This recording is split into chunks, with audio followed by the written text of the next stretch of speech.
Muy buenas tardes, ya creo que nos conocemos todos. Sí, les voy a suplicar un poco de atención, pues con la finalidad de que avancemos en la actividad, más que nada. Les quiero comentar, el lunes y martes tuvimos dos sesiones increíbles, extraordinarias. Ojalá y si no estuvieron presentes presencialmente, vean los videos, porque vale la pena el trabajo que se hizo. Y exactamente la plática, los comentarios que nos hicieron Melissa y Laura el lunes y el martes, pues son de cómo se deben hacer las cosas, exactamente, en el caso de estudiantes. En mi caso va a ser de cómo no se deben hacer las cosas. ¿Por qué?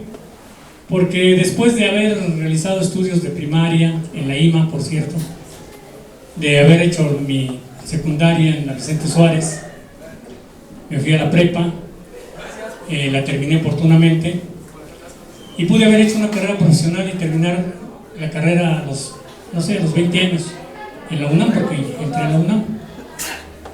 Pero de esas cosas, lo que decía ayer Laura, de que de repente le empieza a uno a ganar la parranda, a ganar las actividades que no son precisamente académicas o educativas, pues deserté en el séptimo semestre, debiendo 2 materias, pero con un buen promedio.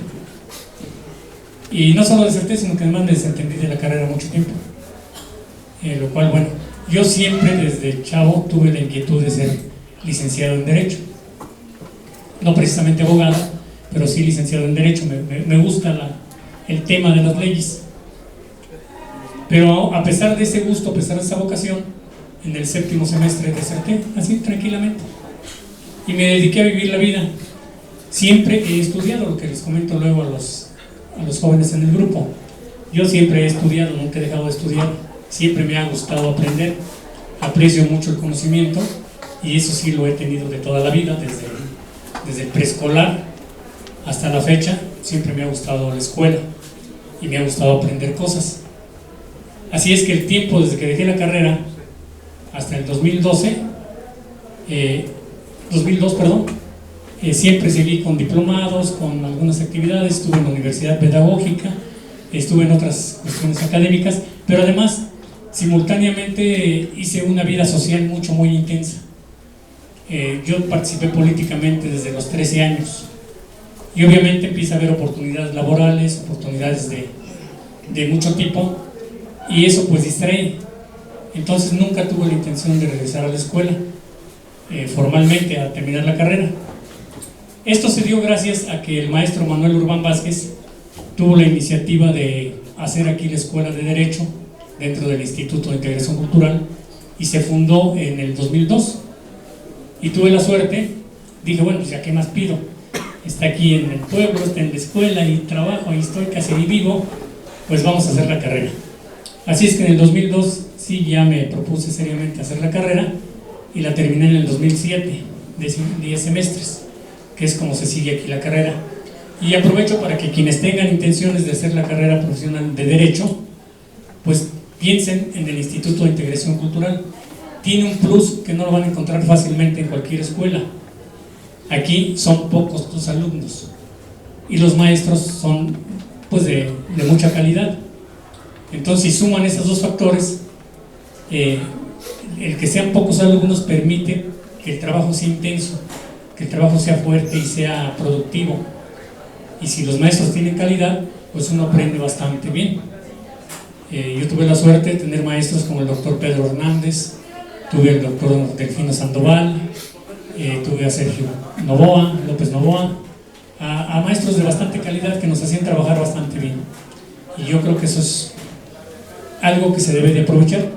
Si alguien tiene la intención de estudiar Derecho, no echen en saco roto. Aquí hay una muy buena escuela sumando esos dos factores, ¿sí? Que son pocos alumnos y que los maestros tienen mucha calidad. Dentro de esos aprendizajes que fui llevando en la vida, uno de ellos fue el tratar de entender qué pasaba en mi pueblo, por qué éramos tan fiesteros, a qué se debía toda esta tradición de las fiestas, de las mayordomías, de la música, de la pirotecnia. Y bueno, he hecho varias pues trabajos sencillos, muy modestos y muy rudimentarios. No tienen técnica, no tienen mucho soporte teórico, pero bueno, está hecho con muy buena intención. Uno de esos trabajos lo pude realizar a partir de 1993, que es el hacer un registro videográfico de estas fiestas, de estas actividades. Por ahí, quien tenga curiosidad puede ir a YouTube, busca el canal de un servidor, Enrique Matías Carranza López, y va a ver la cantidad de videos que están ahí de Tultepec, de todas nuestras actividades. Este proyecto lo presenté en PACMIC, que es una dependencia de CONACULTA, de lo que era el Consejo Nacional de Cultura, y bueno, tuvo aceptación, tuvo el patrocinio de PACMIC. En esa época eran 10,000 pesos, muy buenos, lo que dieron de apoyo, y además se registró como el primer acervo videográfico de tradiciones en una comunidad en México. Esa satisfacción tengo por ahí. Y bueno, parte de la teoría que fuimos acumulando está dedicada a las mayordomías. Las mayordomías siempre vamos a tener la inquietud de qué son. Para la UNESCO, no sé quién me puede ayudar por ahí, ¿qué es la UNESCO?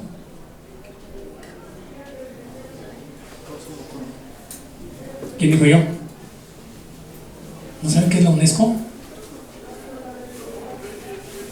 ¿No? Bueno, la UNESCO es la Organización de Naciones para la Ciencia, ¿no? Es una dependencia de la Organización de las Naciones Unidas para la Cultura y la Ciencia, cerca de lo que nos dice Ángel. Efectivamente, la UNESCO, viendo el fenómeno de globalización que de un momento a otro se dio en el mundo con mucha intensidad, quiso saber qué pasa con las comunidades, qué pasa con los pueblos, y entonces la UNESCO le dio mucha importancia al patrimonio intangible. Y el patrimonio intangible en parte es pues lo que nosotros llamamos la idiosincrasia o la forma de ser de los pueblos. ¿Cómo son los pueblos? Esa forma es su patrimonio, es su intangibilidad que tiene como cultura, ¿sí? Y parte de ello es, o yo propongo, las mayordomías, ¿sí? Que aún no digo, ni tengo la intención de registrarlo ante la UNESCO, pero sí seguir los parámetros que da la UNESCO para valorar qué tanto las mayordomías son nuestro patrimonio intangible. ¿Sí? Bien. El patrimonio cultural inmaterial o intangible es tradicional, contemporáneo y viviente a un mismo tiempo.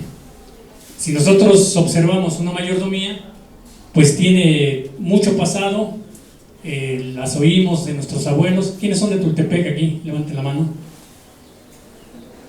Un buen porcentaje. Bueno, los que no son de Tultepec, les compartimos este orgullo de que tenemos unas mayordomías que son tradicionales, porque han permanecido durante mucho tiempo, contemporáneas, porque las tenemos en presencia, las podemos vivir, y vivientes, precisamente porque tienen un dinamismo, mueven a la sociedad, como ustedes lo van a poder corroborar ahora el día 7, 8 y 9 de septiembre. ¿Sí? Prácticamente todo el pueblo, aún las gentes que no son católicas, aún las gentes que dicen que estas son costumbres retrógradas o atávicas, pues acaban por estar ahí en la festividad. ¿Sí? El patrimonio cultural inmaterial no solo incluye tradiciones heredadas del pasado, sino también usos rurales y urbanos contemporáneos, característicos de diversos grupos culturales. Es bien común, por ejemplo, los pirotécnicos salen a hacer sus trabajos a otras comunidades, los filarmónicos hacen exactamente lo mismo, salen lejos, salen a Oaxaca, salen a Torreón, salen a Zacatecas, y allá ven elementos culturales, allá ven tradiciones, allá ven usos y costumbres que de repente sienten que aquí las pueden adoptar.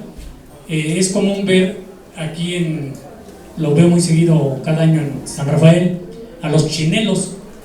¿Los chinelos de dónde son? ¿Dónde? Atrévanse, ¿dónde son los chinelos? No, son tradicionales del estado de Morelos, ¿sí? Del centro del estado de Morelos, de ahí son los chinelos, y aquí ya vienen cada año a hacer sus danzas, a hacer su festividad, veneran a San Rafael Arcángel y le hacen una fiesta muy bonita, gracias a que los invitan por los mayordomos de San Rafael. Y la mayordomía es una institución tradicional. Aquí, repito, vamos a estar reiterando mucho en la plática. ¿Qué es la tradición para ustedes? Es incluso para los que no son de Tulte. ¿Qué es la tradición?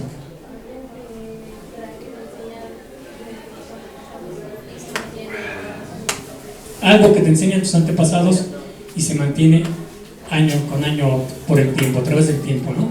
¿Sí? De hecho, tradición viene de entrega, de dar. Esa es la tradición. Preservada de tal forma por las comunidades que día a día incrementan sus expresiones. En esta estampa podemos apreciar pues ya lo que son los piromusicales, que lo vemos con el niño de las palomitas y lo vemos ya en muchas mayordomías de los barrios. Lámparas y celulares por ahí brillan. Entonces vean cómo ya elementos con actualidad tecnológica se van incorporando a la actividad de las festividades, de las mayordomías. La pirotecnia es un espectáculo, no solo donde hay mayordomía se queman los Juegos Olímpicos, se queman los mundiales, se queman en eventos cinematográficos, en ferias internacionales, y bueno, todo ese incremento que va teniendo de tecnología también aquí se viene a sumar para las mayordomías. El patrimonio cultural inmaterial es integrador. Podemos compartir expresiones del patrimonio cultural inmaterial que son parecidas a las de otros, lo que decíamos de los chinelos o de otro tipo de expresiones que aquí tenemos en Tultepec, pero que las trajimos de otra parte y allá dejamos también parte de nuestras formas de expresarnos, ¿sí? Tanto si son de la comunidad vecina como si provienen de una ciudad en las antípodas. ¿Qué son las antípodas? Es un término geográfico y es un término geométrico. ¿Quién me ayuda por ahí de las antípodas? Las antípodas son los extremos, ¿sí? Que puede venir de un extremo a otro extremo, o han sido adaptadas por pueblos que han emigrado a otra región. Nosotros vemos, por ejemplo, en Nueva York, año con año se hace una peregrinación a un santuario de la Virgen de Guadalupe, ¿sí? Y van mexicanos, y van costarricenses, y van argentinos, van prácticamente de toda Latinoamérica, y se forman para llegar al santuario de la Virgen de Guadalupe en Nueva York, y otro en Chicago, y hasta allá llegan caminando, llegan corriendo, como hacemos aquí para ir a San Juan de los Lagos, o para ir al Señor de Maravillas, o para ir al Santo Señor de Chalma, etc. Así ellos lo hacen para llegar a esos santuarios en Estados Unidos, ¿sí? Y en Estados Unidos, bueno, también ya comen las tortas, las enchiladas, los tamales, el atole.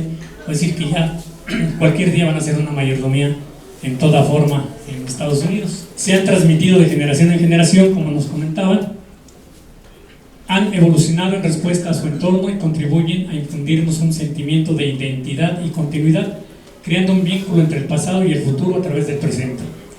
El patrimonio cultural inmaterial no se presta a preguntas sobre la pertenencia de un determinado uso a una cultura, sino que contribuye a la cohesión social fomentando un sentimiento de identidad y responsabilidad que ayuda a los individuos a sentirse miembros de una o varias comunidades y de la sociedad en general.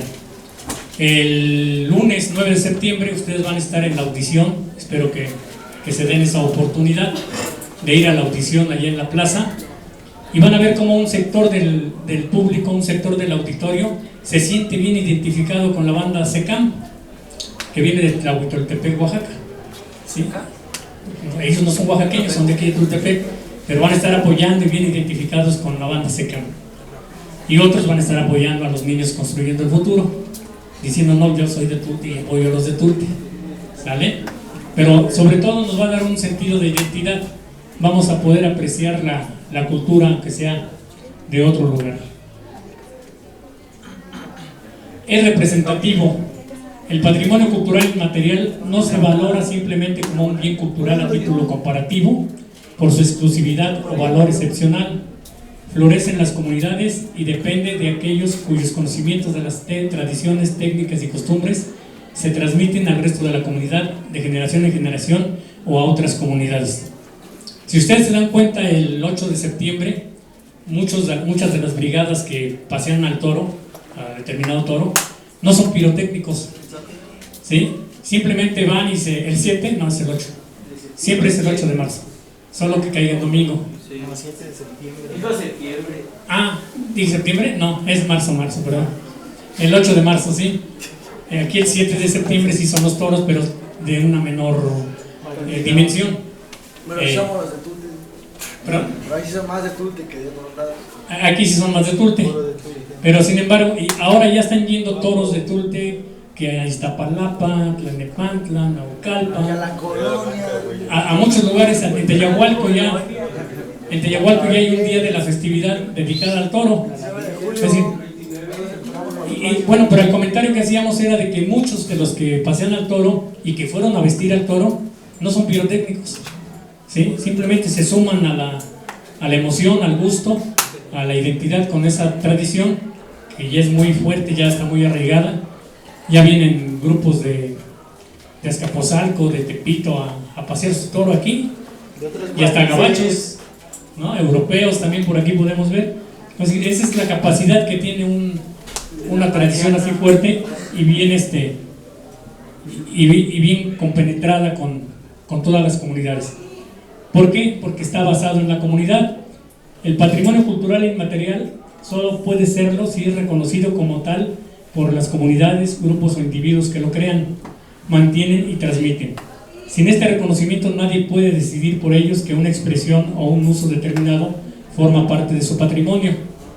¿Sí? Aquí nosotros vemos a las comisiones de las mayordomías, a las mesas directivas, que están defendiendo la forma en que se realiza su mayordomía año con año. Ahora lo platico como anécdota. No sé si alguien recuerda al padre Salomón López. Sí. ¿Sí? Muy querido, muy estimado, muy buena gente. Pero bueno, cuando él llegó, él venía de San Lorenzo, Tetzistlac. San Lorenzo es un mártir que murió en una hoguera, que murió quemado. Y por esa situación de que San Lorenzo murió en una hoguera quemado, el padre Salomón quiso sustituir a San Juan de Dios con San Lorenzo. Y pues, craso error y tremendo fracaso, porque no prosperó la idea. Aquí la idea es de que San Juan de Dios no murió quemado. ¿Sí saben la anécdota de San Juan de Dios? Salvó a los enfermos de no morir quemados en el incendio de un hospital. ¿Sí? Es por lo que San Juan de Dios es el santo patrón de la pirotecnia, porque la anécdota, la historia de él es que él se metió a un hospital a salvar a los enfermos cuando se estaba quemando este hospital, y él salió sin ninguna sola lesión. ¿Sí? Ese santo nació un 8 de marzo y murió un 8 de marzo. También tuvo esa suerte de nacer el día que muere. Bueno, pues son las comisiones y los eventos organizados de las mayordomías las que van a defender la forma en que se va a hacer la actividad cada año. Nosotros vemos las mayordomías muy reiterativas, muy repetidas, muy parecidas unas con otras. Eso que nos pudiera parecer monótono es la fortaleza que tienen. Son los valores, son las características que cada mayordomía y cada celebración va a tener cada vez que se realice. Hace rato comentábamos de la UNESCO. El contenido de la expresión patrimonio cultural ha cambiado bastante en las últimas décadas, debido en parte a los instrumentos elaborados por la UNESCO. Vuelvo a hacer el comentario de que con la globalización pareciera que muchos regionalismos volvieron a brotar, así como cuando podan algo y en lugar de exterminarlo hacen que florezca. Entonces muchos regionalismos volvieron a adquirir fuerza, y entre ellas las costumbres, las tradiciones y costumbres de los pueblos, ¿sí? Se volvieron a fortalecer. Ya por ejemplo, nosotros ahora a través de las redes sociales podemos ver actividades culturales europeas o asiáticas y que decimos, se parece mucho a lo que hacemos por aquí, ¿sí? ¿Por qué? Porque ahora están teniendo un fomento y un renacimiento, por llamarle así, ese tipo de actividades, ese tipo de expresiones culturales en todo el mundo, no solo en Tultepec, ¿saben? El patrimonio cultural no se limita a monumentos, colecciones de objetos, sino que comprende también tradiciones o expresiones vivas heredadas de nuestros antepasados y transmitidas a nuestros descendientes como tradiciones orales, artes del espectáculo, como puede ser la pirotecnia, que aquí la tenemos como una expresión cultural, usos sociales como las mayordomías, rituales como los actos religiosos que tenemos, actos festivos como la audición y la quema que vamos a tener el 8 de septiembre y el 9 de septiembre, ¿sí? Conocimientos y prácticas relativos a la naturaleza y el universo, y saberes y técnicas vinculadas a la artesanía tradicional. Aquí hay muchos que van a ir a Tenango de Doria el domingo. ¿Nadie? Más, como 5. Bueno, allá van a ver otro tipo de tradiciones, otro tipo de costumbres y otro tipo de técnicas y artesanías que han transmitido las familias cada ocasión, cada día, cada año. Van dejando esa herencia a sus hijos y van a hacer un trabajo muy interesante por allá, por cierto, ustedes. Entonces, ¿qué podemos concluir? ¿La mayordomía es un patrimonio inmaterial o no lo es? Sí, sin duda, ¿no? Creo que es algo que tenemos que estar protegiendo y incrementando. ¿De dónde nos viene la mayordomía? Según se tiene documentado, los primeros pobladores de Tultepec fueron los chichimecas, además de los otomíes, que tuvieron su apogeo en el siglo XIII. Sabemos por Pedro Carrasco Pisana que la religión en los pueblos otomianos giraba alrededor de la adoración de los dioses personales. ¿Quiénes vieron la película El Gladiador? Cuando está en la cárcel Máximo, que hace una figurita de barro y que ese va a ser su dios, ¿sí? Así un poco era la tradición otomiana y así seguimos siéndolo, lo más que no nos damos cuenta, ¿sí? Sigue siendo esa nuestra forma de ser. Cada dios simbolizaba un oficio o fuerza natural y cada pueblo tenía un dios patrón. ¿Se acuerdan que son fiestas patronales? ¿Sí?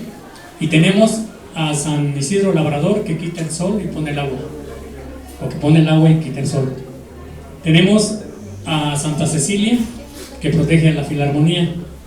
Tenemos a San Juan de Dios, que protege a los pirotécnicos, ¿sí? Es decir, tenemos ese tipo de tradiciones de los dioses personales o patronazgos. Cabe destacar que la nación otomí desempeñó un papel muy importante en la historia antigua de los pueblos del señorío de Jaltocan.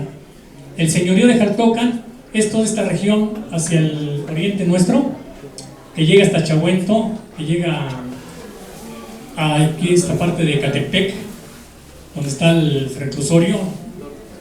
Barrientos. No, en Ecatepec. En Barrientos hay un reclusorio, pero este es el de Ecatepec. Ahí se fue el nombre.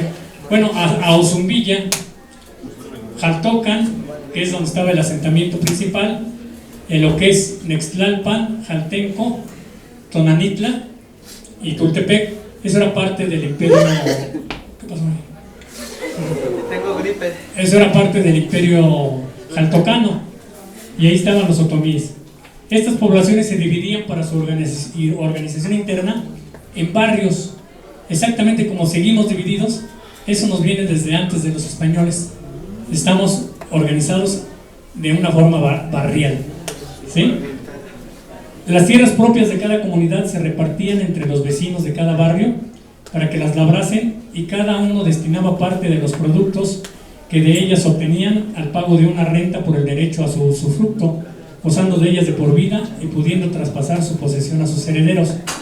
Sin embargo, no podían venderlas y las perdían si mudaban de residencia a otro barrio, y si morían los posesionarios sin sucesión, las tierras volvían a ser consideradas posesión comunitaria.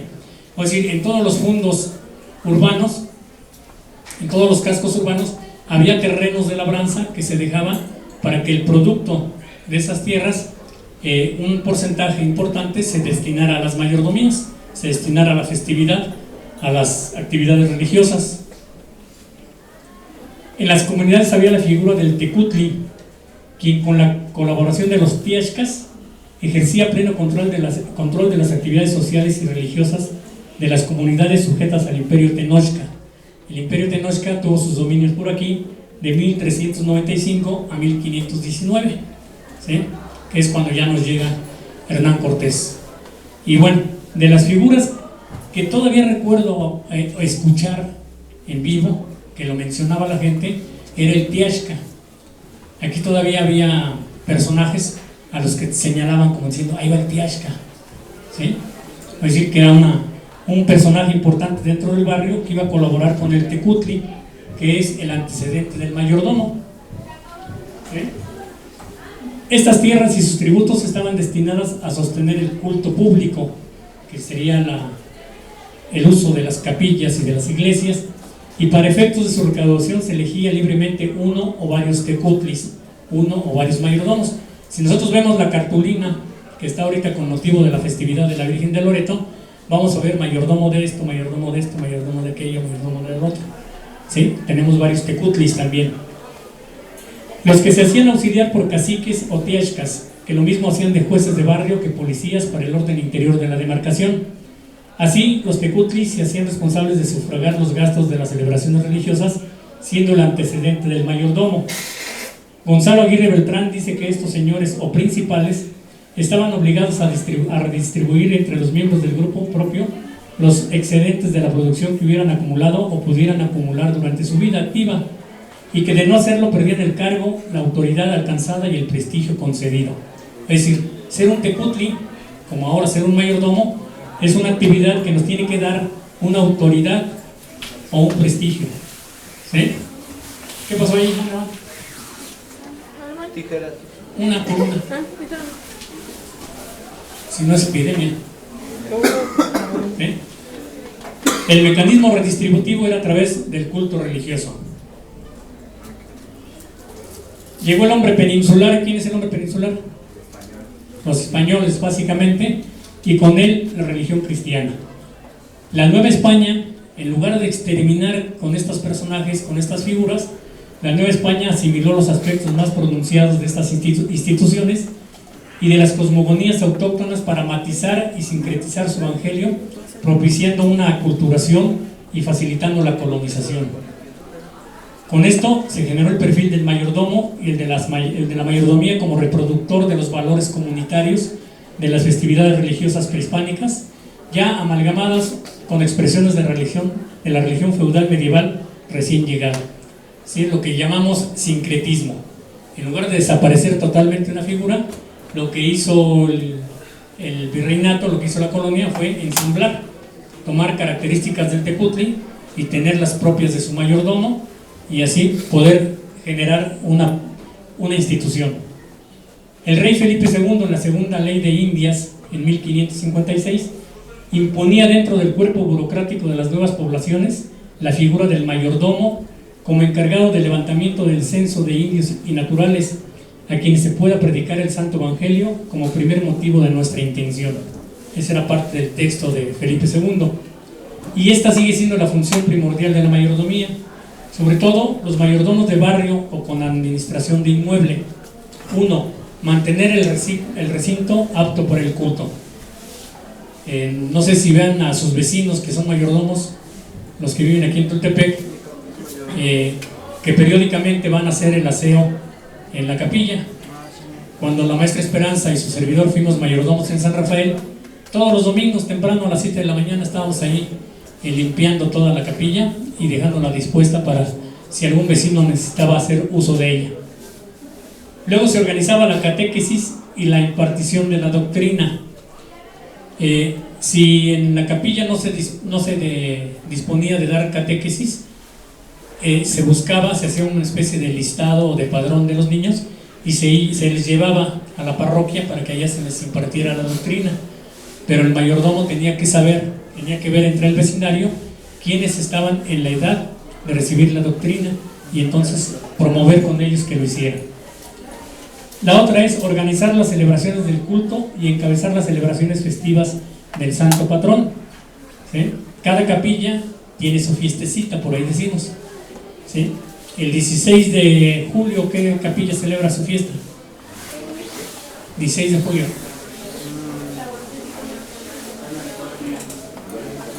Carmen. El 11 de noviembre, San Martín, se sabe ahí, Valdés. El 24 de octubre, San Rafael, vecino de San Rafael, tenía que ser. Y así, cada capilla tiene su día de celebración.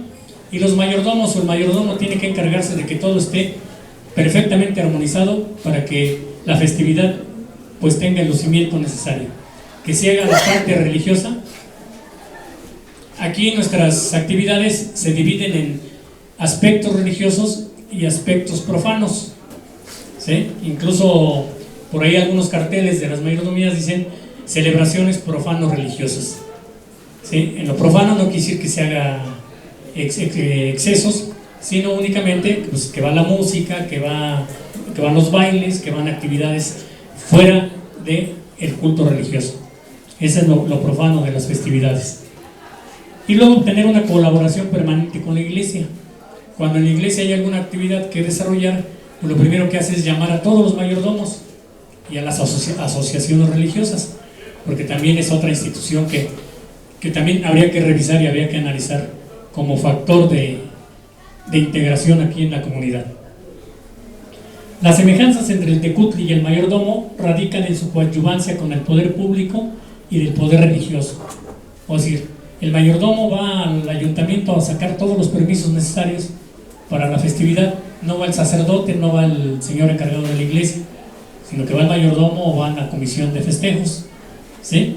Ellos son el eslabón, son la cadena de transmisión entre la autoridad civil y la iglesia. En su origen remoto, los mayordomos rondaban los miércoles por la tarde las rancherías y barrios, procurando que los vecinos se acostaran temprano, pues el jueves tendrían que ir a despertarlos para que vayan a la misa de renovación, conduciéndolos en filas de hombres y mujeres en procesión a la iglesia, portando el estandarte del barrio, generalmente rojo, con la imagen del santo bajo cuya advocación habían sido colocados con cánticos religiosos hacia la procesión, ¿sí? Hasta la fecha, por ejemplo, el mes de mayo, que está dedicado a qué imagen o a qué santidad, al Sagrado Corazón. Toda mi vida creí que era San José, pero no, es al Sagrado Corazón de Jesús. Bueno, pues ese mes los mayordomos de los barrios tienen que llevar a sus vecinos en procesión al Santo Rosario, ¿sí? Sigue habiendo ese tipo de expresiones dentro de Tultepec. Y durante el virreinato las clases religiosas estaban muy relajadas. Las fiestas religiosas solemnes y continuas daban ocasión a la ostentación, al lujo y a la abundancia de profanas diversiones. Es decir, todo el boato que hacemos en las mayordomías se lo debemos a los españoles. No hay que renegar tanto de la conquista, ¿sí? Eso nos da chance de hacer mucha pachanga. Las mascaradas eran la diversión favorita de la época y con ellas se celebraban la mayoría de las festividades religiosas, cívicas y sociales. Un hijo de Hernán Cortés fue tomado preso por andar en una mascarada imitando a un virrey, haciendo burla de un virrey, eso dijeron. Y andaba con los hermanos Ávila Alvarado. Uno de ellos, Gonzalo de Ávila Alvarado, fue el dueño de toda esta región. A él nos dieron en encomienda. Hernán Cortés le regaló todo a nuestros abuelitos, a nuestras abuelitas, tatarabuelitos, y la región y los campos, todos se los dio a Ávila Alvarado, ¿sí? Pero así les fue. Ellos sí fueron muertos después de la mascarada esa donde imitaban al virrey. Los fuegos artificiales, castillos, cohetes y trabucos fueron el encanto de las comunidades indígenas y mestizas, y hasta la fecha, y no solo nuestras, sino de todo el mundo. Como anécdota, Hernán Cortés, en la carta de relación número 3 del 15 de mayo de 1522, consigna el hecho de haber enseñado a unos indígenas tlaxcaltecas, carpinteros, la elaboración de los trabucos, fundando con ello la pirotecnia festiva en América. Si alguien les pregunta quién fundó la pirotecnia en América, ¿quién fue? Hernán Cortés, ¿sí? Y en doble mérito, porque la primera elaboración de pólvora él también la organizó, ¿sí?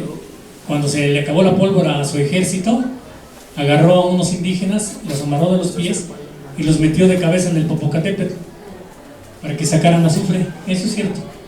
Eso lo pueden ver con Bernal Díaz del Castillo, ¿sí?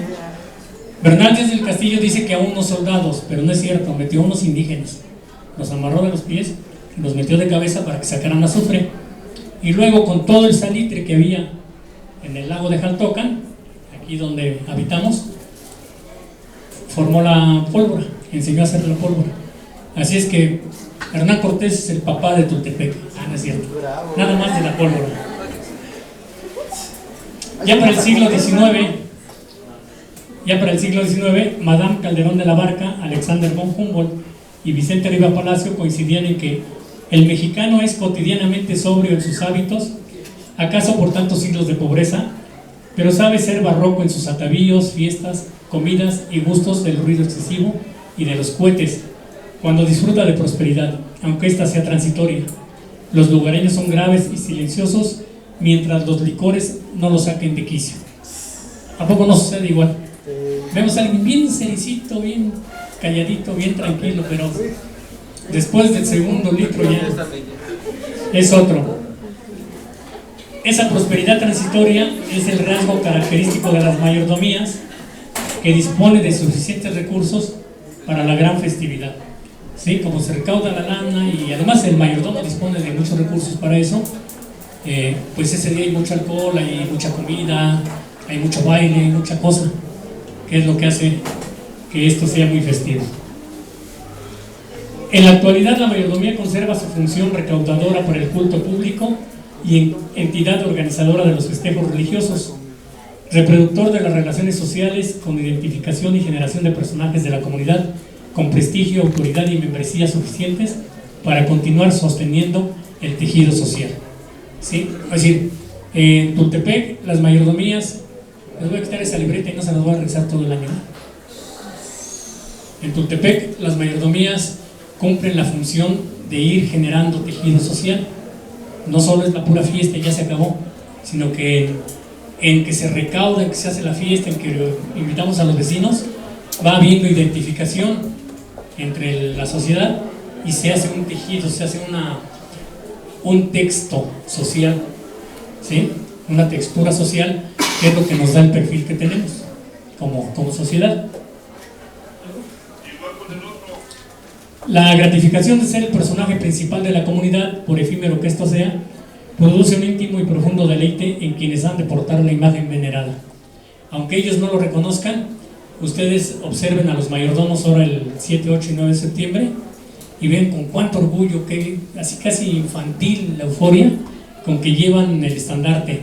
En la procesión del día 9, en la procesión de las floreras, no falta ningún estandarte, no falta ninguna mayordomía para poder salir en la procesión y que pues, el pueblo los vea. Son ellos los mayordomos, son los que trabajaron todo el año para hacer esa festividad y bueno, eso les da mucho gusto. En el 93, que es cuando hice este trabajo, se tenían contabilizadas 87 mayordomías en Tultepec, cifra que se ha incrementado a la fecha. Habría que revisar y actualizar ese inventario. 87 mayordomías con un día de recibimiento, ya nos suman 166, ¿sí? Más el novenario, más víspera, fiesta y tornafiesta. Es decir, por eso en Tulte siempre están oyendo los cohetes, porque nos falta año para estas festividades. Y esa es una cifra del 93, ¿sí? Santa Rita no existía, San Miguel Otlica no existía, el Señor de los Milagros no existía. Es decir, son festividades que se han ido agregando y no son las únicas, son muchas más. Esto es, la mayordomía es orgullo e identidad para las comunidades de los barrios y de todo el pueblo de Tultepec, ya aterrizando en nuestra comunidad. Amalgama nuestras actividades económicas principales, la música y la pirotecnia, y da foro a la danza y a otras artes efímeras como la florística, la tapicería policromada, la cartonería, y da ámbito a una gastronomía específica. El mole, el arrocito, todo eso que se hace precisamente en mayordomías, tiene lugar aquí. Bueno, esto es lo que les quería participar.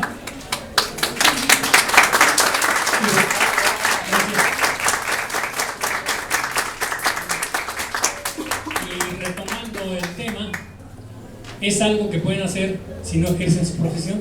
En mi caso yo no soy abogado, soy licenciado en Derecho, pero no litigo.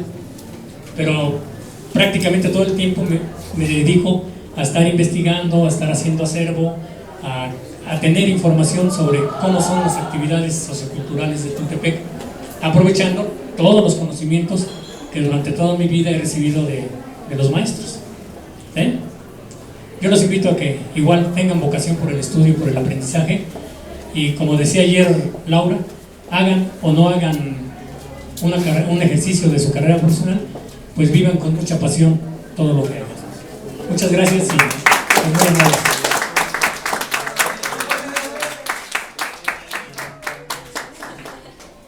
A ver, muchachos, a lo mejor ustedes ahorita no toman en cuenta la dimensión de lo que están escuchando, pero voy a encargarles ahí de tarea que les comenten a sus papás, a sus abuelitos, y les digan que el maestro Enrique les dio esta charla dentro de este ciclo, en esta semana de las charlas universitarias con preparatorianos, para que vean que la importancia que esto tiene, ¿no? El difundir todo nuestro patrimonio cultural y material del que hemos estado hablando, ¿sí?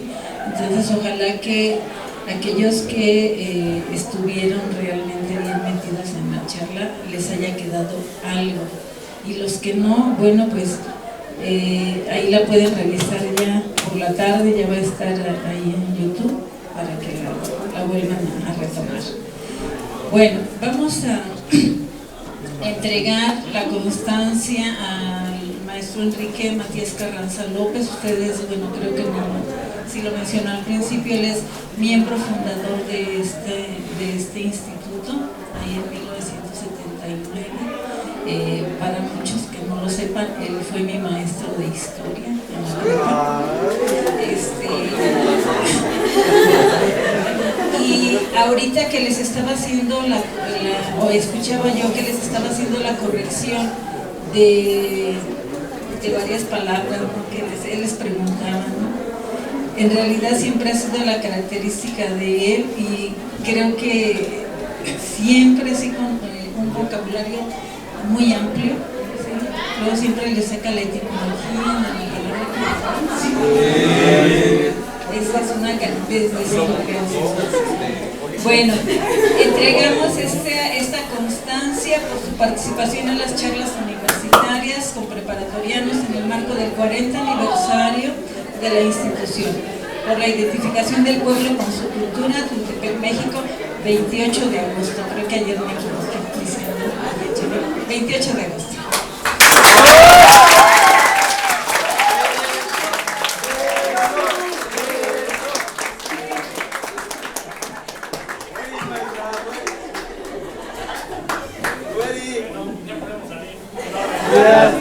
Todos en bola.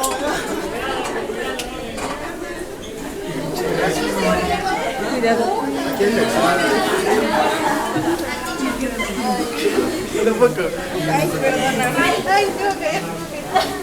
Chaito.